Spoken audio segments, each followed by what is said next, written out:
Hello everyone, this is Mothership here, and today I'm going to be reviewing Drone, the 5th season episode of Star Trek Voyager.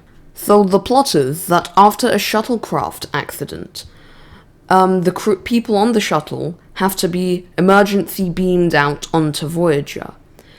But 7 of 9's Borg implants and the Doctor's mobile emitter get fused, and it creates a Borg mobile emitter hybrid, so it's made up of 29th century technology. And basically, they have to raise this Borg.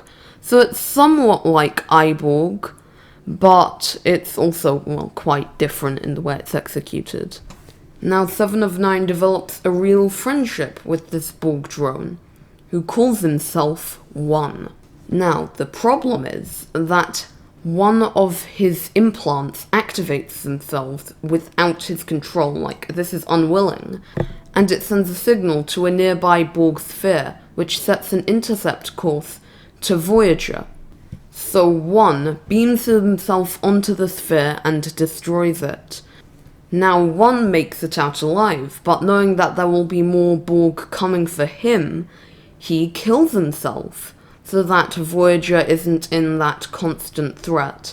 Now this is great character development for 7 of 9, her reaction to his death is great, and this is one of the few times in her early time in Voyager that we actually see her feeling proper emotions. Jerry Ryan does a fantastic job here.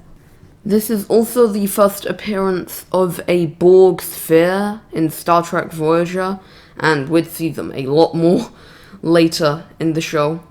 Now, a negative I do have is that the design of One is kind of ugly. Yes, it is a mix of the mobile emitter and contemporary Borg technology, so I guess in that respect it does look how you'd expect, but it also looks plastic and ugly, and I just don't think it looks very good. And all the lights going across it doesn't look Borg, it looks too flashy.